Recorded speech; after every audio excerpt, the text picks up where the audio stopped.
বহু বিতর্ক বহু অপেক্ষার পর মুক্তি পেয়েছে আদিপুরুষ। প্রভাস, কৃতি শ্যানন, সৈফ আলী খানের রামায়ণ দেখার জন্য উৎসাহ কম নেই দর্শকদের।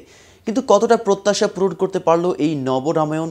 জয় শ্রীরাম এই জয়ধ্বনি দিয়েই শুরু হলো আদিপুরুষের ফার্স্ট ডে এর ফার্স্ট শো। কিন্তু প্রায় হাউসফুল শোয়ে তারপরও আর বিশেষ উচ্ছ্বাস দেখা গেল না। কোনো হাততালি নেই, রাম রাবণের এন্ট্রি শটে কোনো সিটির আওয়াজ নেই, এমনকি বিরতিতেও কোনো রকম চাঞ্চল্য নেই দর্শকদের মধ্যে। তাহলে কি রামায়ণ বলে সকলে ভক্তি ভরে চুপটি মেরে দেখেছেন? না, তাও বলা যাবে না।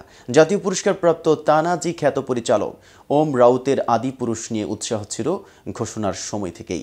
রাম হচ্ছেন প্রভাস, বাহুবলীর পর আবার একবার তাকে বড় মাপের চরিত্রে দেখা যাবে। সীতা হিসেবে কৃতি শ্যাননের কাস্টিং নিয়ে শুরু থেকেই সমালোচনা হলেও পর্দার বাইরে প্রভাস কৃতির প্রেমের গুঞ্জন দর্শকের উৎসাহ বাড়িয়ে দিয়েছিল। রাবণের চরিত্রে সৈফ আলী খানের নামেও ছিল বাড়তি চমক। রাম রাবণের কাস্টিংয়ে উত্তর দক্ষিণের উলট পুরাণ মনে ধরিয়েছিল অনেকেরই। কিন্তু ছবির প্রথম ট্রেলার বেরোনোর পর থেকেই শুরু হলো বিপত্তি।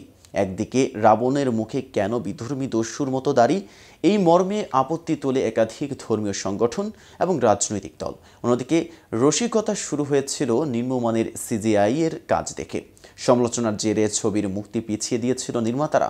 অবশেষে ঠিক হয় 16 জুন মুক্তি পাবে ছবিটি। ছবির প্রচার পর্বেও একাধিক বিতর্কে জড়িয়ে পড়েন কলাকৌশলীরা। কিন্তু সব মিলিয়ে ছবি নিয়ে কৌতূহল তৈরি হয়েছিল ভরপুর। নির্মাতাদের দাবি প্রায় 450 কোটি টাকা নাকি অগ্রিম বুকিং তুলে নিয়েছে এই ছবি।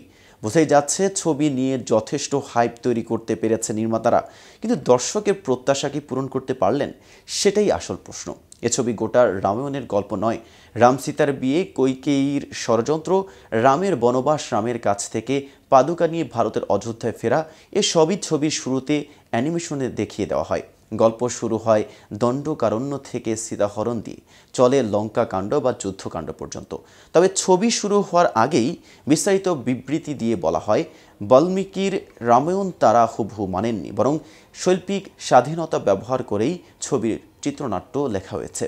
প্রভাসকে বাহুবলীর পর আবারও এক বড় পর্দায় বড় মাপের চরিত্রে দেখা যাবে বলে দর্শকদের যতটা উত্তেজনা ছিল, তা কতটুকু পূরণ করতে পেরেছে তা দর্শকদের বিবেচনার উপরই ছেড়ে দেওয়া হলো। দৃষ্টিভঙ্গি সবার এক না। এবার দেখার পালা দর্শকেরা কে কি রিভিউ দেন। এতক্ষণ সাথে থাকার জন্য ধন্যবাদ।